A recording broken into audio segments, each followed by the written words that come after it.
সুপ্রভাত বন্ধুরা, আজ হলো 24 সেপ্টেম্বর বুধবার। আজকের সকালের অসম তথা সমগ্র বরাক উপত্যকার বিশেষ বিশেষ খবরগুলি হলো: অসমে অরুণোদয় হিতাধিকারী প্রকল্পের অর্থ আগামীকাল অর্থাৎ 25 সেপ্টেম্বর থেকে উপকারভোগীদের অ্যাকাউন্টে জমা হতে শুরু করবে। বিশেষ করে অরুণোদয় 3.0 প্রকল্পের যে মহিলাদের নাম তালিকাভুক্ত হয়েছে তারা প্রত্যেকে আগামীকাল 1250 টাকা করে পাবেন। এই প্রকল্পটি রাজ্যের মহিলাদের আর্থিক স্বনির্ভরতা নিশ্চিত করার জন্য সরকার চালু করেছে।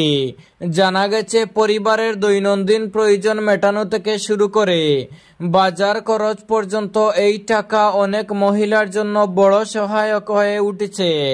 প্রশাসনের পক্ষ থেকে জানানো হয়েছে, আগামীকাল থেকে সমস্ত যোগ্য উপকারভোগীর অ্যাকাউন্টে 1250 টাকা জমা হবে। ব্যাংক ও সংশ্লিষ্ট দপ্তরকে ইতিমধ্যেই প্রয়োজনীয় নির্দেশ দেওয়া হয়েছে যাতে কেউ কোনো অসুবিধার সম্মুখীন না হয়। রাজ্যের বিভিন্ন জেলায় হাজার হাজার মহিলা অরুণোদয় 3.0 এর আওতায় এসেছেন। তাদের মতে এই অর্থ শুধুমাত্র আর্থিক সহায়তা নয়, বরং সংসারে স্বনির্ভর হয়ে উঠতে একটি গুরুত্বপূর্ণ হাতিয়ার। সরকারের দাবি, অরুণোদয় হিতাধিকারী প্রকল্প মহিলাদের হাতে অর্থনৈতিক শক্তি তুলে দিচ্ছে এবং সামাজিক মর্যাদা বৃদ্ধিতেও সহায়ক। আগামীকাল টাকা জমা পড়ার খবরে ইতিমধ্যেই উপকারভোগীদের মধ্যে আনন্দের আবহ সৃষ্টি হয়েছে। পরবর্তী খবরে যাওয়ার আগে আপনার কাছে ছোট্ট একটি রিকোয়েস্ট, ভিডিওটিতে একটি লাইক করে চ্যানেলটি সাবস্ক্রাইব করুন এবং ফেসবুক পেজটি ফলো করে ভিডিওটি অবশ্যই শেয়ার করুন যাতে সঠিক তথ্যগুলো সবার কাছে পৌঁছাতে পারে। কেন্দ্রীয় সরকার চলতি অর্থ বছরে একটি গুরুত্বপূর্ণ পদক্ষেপ গ্রহণ করেছে। এবার দেশের 25 লক্ষ নতুন যোগ্য পরিবারকে প্রধানমন্ত্রী উজ্জ্বলা যোজনার অধীনে বিনামূল্যে রান্নার গ্যাস সংযোগ প্রদান করা হবে। নবরাত্রির শুভ সূচনায় দেশের মহিলাদের উদ্দেশ্যে প্রধানমন্ত্রী নরেন্দ্র মোদী শুভেচ্ছা জ্ঞাপন করে জানান, সরকারের এই উদ্যোগ শুধু পবিত্র উৎসবের সময় তাদের জন্য আনন্দের বার্তাই নয়, বরং মহিলাদের অর্থ সামাজিক সবলীকরণের ক্ষেত্রেও একটি যুগান্তকারী পদক্ষেপ হিসেবে প্রমাণিত হবে। প্রধানমন্ত্রী আরো বলেন, দেশের প্রত্যন্ত গ্রামাঞ্চল থেকে শুরু করে শহরের দরিদ্র পরিবারগুলির ঘরে ঘরে নিরাপদ ও স্বাস্থ্যকর রান্নার জ্বালানি পৌঁছে দেওয়াই সরকারের লক্ষ্য। ধোঁয়ামুক্ত রান্নাঘর প্রতিটি পরিবারের স্বপ্ন, আর উজ্জ্বলা যোজনা এই স্বপ্নকে বাস্তবে রূপ নিচ্ছে। কেন্দ্রীয় পেট্রোলিয়াম ও প্রাকৃতিক গ্যাস মন্ত্রী হরদীপ সিং পুরী এদিন জানান, নতুন করে দেওয়া এই 25 লক্ষ গ্যাস সংযোগের জন্য সরকারের প্রতিটি পরিবারের পিছনে 2000 টাকারও বেশি ভর্তুকি ব্যয় করা হবে। এর ফলে প্রধানমন্ত্রী উজ্জ্বলা যোজনার আওতায় মোট পরিবারের সংখ্যা 10,58,00,000-এ পৌঁছাবে। মন্ত্রী আরও উল্লেখ করেন, দেশের প্রতিটি মা বোনের হাতে রান্নার গ্যাস সহজলভ্য করার জন্য প্রধানমন্ত্রী নরেন্দ্র মোদী সর্বদা প্রতিশ্রুতিবদ্ধ। এর ফলে শুধু স্বাস্থ্য ও সুরক্ষার দিক থেকেই নয়, সময় বাঁচিয়ে মহিলারা শিক্ষা, কর্মসংস্থান ও সামাজিক উন্নয়নের ক্ষেত্রেও আরও অগ্রসর হতে পারবেন। তামিলনাড়ু সিলেবাসে নবীজির জীবনী সত্য হলে ঐতিহাসিক পদক্ষেপ, বিকৃত হলে উদ্বেগের কারণ, বললেন এম কাসিম উদ্দিন। সামাজিক মাধ্যমে প্রচারিত খবরে জানা গেছে, তামিলনাড়ু সরকার স্কুলের পাঠ্যক্রমে বিশ্বনবী হজরত মুহাম্মদ সাল্লাল্লাহু আলাইহি ওয়াসাল্লামের জীবনী অন্তর্ভুক্ত করার উদ্যোগ নিয়েছেন। খবরটি যদি সত্যি হয় এবং যথাযথ উদ্দেশ্য হয়ে থাকে, তবে এটি নিঃসন্দেহে একটি ঐতিহাসিক ও প্রশংসনীয় পদক্ষেপ হবে। এজন্য রাষ্ট্রীয় মুসলিম মহাসভার পক্ষ থেকে মুখ্যমন্ত্রী কে স্টালিন ও তামিলনাড়ু সরকারকে ধন্যবাদ ও অভিনন্দন জানানো হয়েছে। তবে সংগঠনের প্রশাসনিক বিভাগীয় সম্পাদক এম মুহাম্মদ কাসিম উদ্দিন হানাফি এক বিবৃতিতে বলেন, আমরা মনে করি এই ধরনের উদ্যোগ অবশ্যই স্বাগতযোগ্য, তবে একই সাথে প্রয়োজন বিষয়বস্তুটি সঠিকভাবে ও নিরপেক্ষভাবে উপস্থাপন করা।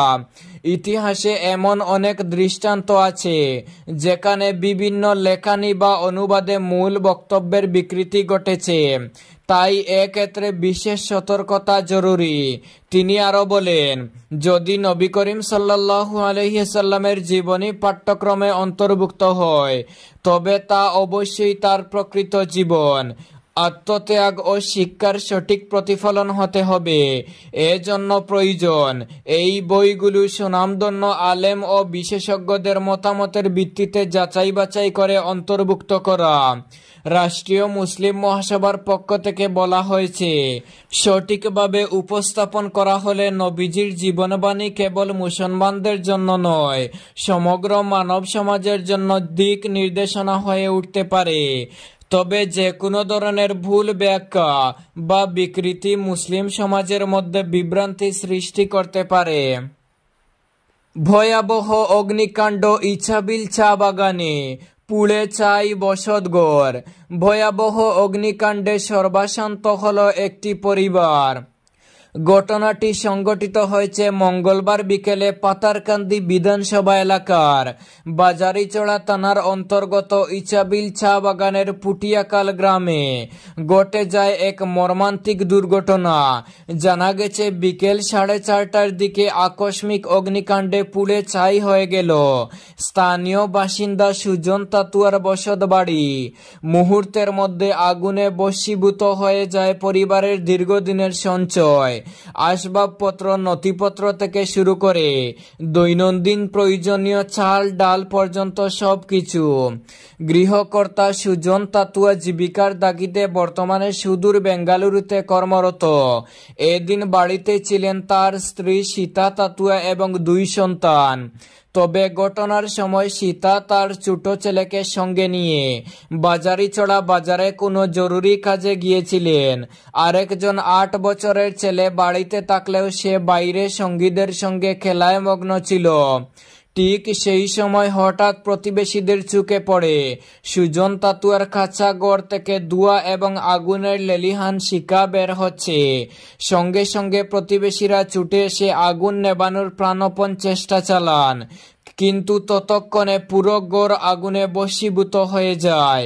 অগ্নিকাণ্ডের খবর পেয়ে স্থানীয়রা সঙ্গে সঙ্গে দমকল বিভাগে যোগাযোগ করেন।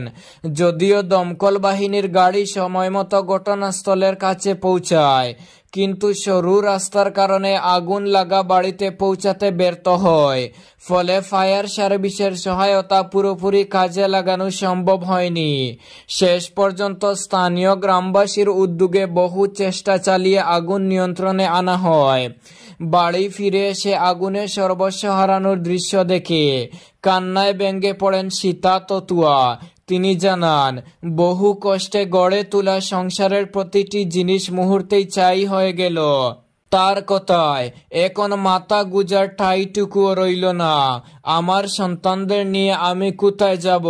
অগ্নিকাণ্ডের খবর পেয়ে বাজারিচড়া থানার পুলিশ ঘটনাস্থলে গিয়ে প্রাথমিক তদন্ত করে। এদিকে ইছাবিল গ্রাম পঞ্চায়েত সভানেত্রীর প্রতিনিধি রতন কুর্মী এবং স্থানীয় গ্রুপ সদস্যরাও উপস্থিত হয়ে আগুন নেভানোর কাজে সহযোগিতা করেন।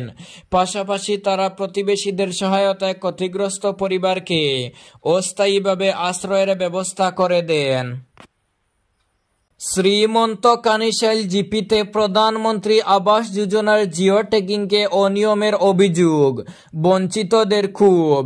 শ্রীভূমি জেলার বদরপুরের চৈতন্যনগর ব্লকের শ্রীমন্ত কানিশাইল গ্রাম পঞ্চায়েতে প্রধানমন্ত্রী আবাস যোজনার জিও ট্যাগিং প্রক্রিয়ায় বড় ধরনের অনিয়মের অভিযোগ উঠেছে। তালিকা প্রকাশ হতেই জনমনে তীব্র ক্ষোভ ছড়িয়ে পড়েছে। ডিলিমিটেশনের পর উত্তর করিমগঞ্জ বিধানসভা কেন্দ্রের অন্তর্গত এই গ্রাম পঞ্চায়েতের প্রতিটি ওয়ার্ড প্রায় 2 থেকে 2,500 ভোটার নিয়ে গঠিত। অভিযোগ, এত বড় ওয়ার্ড থেকেও সরকারি তালিকায় নির্বাচিত হয়েছেন মাত্র 5 থেকে 6 জন উপভোক্তা, অথচ শত শত প্রকৃত হিতাধিকারীর নাম বাদ পড়েছে।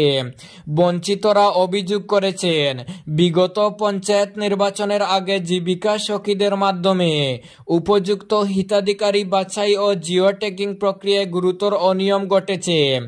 এর ফলে প্রকৃত দরিদ্র পরিবারগুলো বঞ্চিত হয়েছে। এ ঘটনায় ক্ষুব্ধ এলাকাবাসী জিপি সভানেত্রীর প্রতিনিধি আব্দুল ফাত্তাহের কাছে প্রশাসনিক তদবিরের দাবি জানিয়েছেন।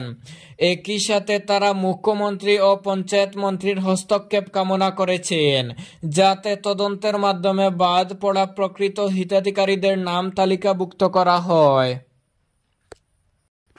অসমে 37 বাংলাদেশিকে ফিরিয়ে দিল প্রশাসন, মুখ্যমন্ত্রী কঠোর পদক্ষেপের অঙ্গীকার। অসম সরকার অবৈধ অনুপ্রবেশ রোধে এক নতুন অভিযান পরিচালনা করে 37 জন বাংলাদেশিকে তাদের দেশে ফেরত পাঠিয়েছে। মঙ্গলবার এই তথ্য প্রকাশ করেন রাজ্যের মুখ্যমন্ত্রী হিমন্ত বিশ্ব শর্মা। তিনি এই পদক্ষেপকে অবৈধ অনুপ্রবেশ প্রতিরোধে সরকারের কঠোর নীতি হিসেবে তুলে ধরেন। মুখ্যমন্ত্রী হিমন্ত বিশ্ব শর্মা এক্স প্ল্যাটফর্মে ঝাপসা করা ছবি শেয়ার করে জানান, এই অভিযানটি শ্রীভূমি সেক্টরে পরিচালিত হয় এবং এটি অসমকে অনুপ্রবেশ মুক্ত করার প্রচেষ্টার অংশ। তিনি বলেন, বিদায় অনুপ্রবেশকারীরা, তোমাদের অসমে থাকা শেষ। সমস্ত অবাঞ্ছিত অতিথিদের একই রীতিতে মোকাবিলা করা হবে।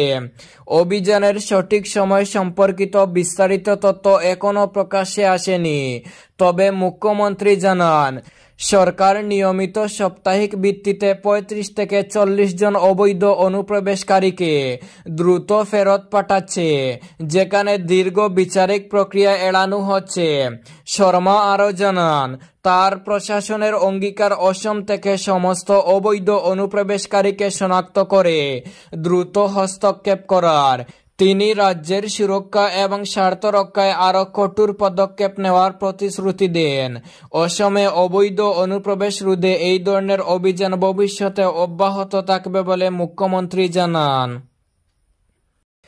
উৎসবের মরশুমে 46টি বিশেষ ট্রেন চালু করছে উত্তর পূর্ব সীমান্ত রেল। দুর্গাপূজা, দীপাবলি ও ছট পুজোর সময়ে উত্তর পূর্বাঞ্চলের যাত্রীদের ভিড় সামলাতে এবং তাদের যাত্রা নির্বিঘ্ন করতে বিশেষ পদক্ষেপ নিল উত্তর পূর্ব সীমান্ত রেল। এই সময়ে যাত্রীদের চাহিদা বেড়ে যাওয়ার কথা মাথায় রেখে 46টি উৎসব স্পেশাল ট্রেন চালুর ঘোষণা করা হয়েছে। রেল কর্তৃপক্ষ জানিয়েছে, শিলচর, গৌহাটি, আগরতলা, ধর্মনগর সহ উত্তর পূর্ব ভারতের বিভিন্ন শহর থেকে কলকাতা, বেঙ্গালুরু সহ দেশের অন্যান্য গুরুত্বপূর্ণ গন্তব্যে এই ট্রেনগুলি চলাচল করবে। এর ফলে উত্তর পূর্বের বাসিন্দাদের দীর্ঘপথের যাত্রা হবে অনেকটাই স্বস্তিদায়ক ও সহজলভ্য। উৎসবের ভিড়ে যাতে সাধারণ যাত্রীরা টিকিট পেতে সমস্যায় না পড়েন, সেদিকেও বিশেষ নজর দিচ্ছে রেল কর্তৃপক্ষ। পাশাপাশি ভিড় সামলাতে স্টেশনগুলিতে অতিরিক্ত নিরাপত্তা ব্যবস্থা ও যাত্রী সেবার উপর জোর দেওয়া হবে বলে জানা গেছে। রেল সূত্রে আশা করা হচ্ছে, এই উদ্যোগের ফলে উত্তর পূর্ব ভারত থেকে বিভিন্ন রাজ্যে উৎসব উপলক্ষে যাতায়াতকারী যাত্রীরা উল্লেখযোগ্যভাবে উপকৃত হবেন। শিলচর মেডিকেলে ক্রিকেটারকে দ্বিতল থেকে নিচে ফেলে দিল দুষ্কৃতিকারীরা, ধৃত এক। শিলচর মেডিকেল কলেজের হাসপাতাল ভবনের উপর থেকে ধাক্কা মেরে ফেলে দেওয়া হলো এক যুবককে। অরিজিৎ মহাপাত্র ওরফে পল নামে এই যুবক এ অঞ্চলের একজন প্রথমা সারির ক্রিকেটার। অরিজিৎ বর্তমানে সঙ্গীন অবস্থায় মেডিকেলে চিকিৎসাধীন। এই ঘটনায় পুলিশ গ্রেফতার করেছে আকবর হোসেন নামে এক যুবককে। আকবর মেডিকেল মোড় এলাকার বাসিন্দা। ঘটনা ঘটে রবিবার রাত 12টা নাগাদ। অরিজিতের পরিবার মেডিকেলের এক আবাসনের বাসিন্দা। তার ঘনিষ্ঠরা জানিয়েছেন, রবিবার রাতে অরিজিৎ এনআইটিতে জুবিন গর্গের স্মরণ সভায় যোগ দিয়েছিলেন। ফেরার সময় মেডিকেল চত্বরে কয়েকজন দুষ্কৃতী তাকে পাকড়াও করে ছিনতাইয়ের চেষ্টা চালায়, বাধা দিলে মারপিট করতে থাকে। নিজেকে বাঁচাতে অরিজিৎ দৌড়ে হাসপাতাল ভবনে ঢুকে দ্বিতলে উঠলে দুষ্কৃতীরা পিছু ধাওয়া করে সেখানে তাকে পাকড়াও করে ফের মারধর করতে থাকে। এরপর তার সঙ্গে থাকা টাকা কেড়ে নিয়ে একসময় ধাক্কা মেরে উপর থেকে নিচে ফেলে দেওয়া হয়। এই ছিল আজকের সকালের বিশেষ বিশেষ খবরগুলি। ভিডিওটি অবশ্যই লাইক এবং শেয়ার করে দেবেন এবং চ্যানেলটি সাবস্ক্রাইব করে পাশের বেল আইকনটি বাজিয়ে রাখবেন, যাতে সঠিক তথ্যগুলো সবার কাছে পৌঁছাতে পারে।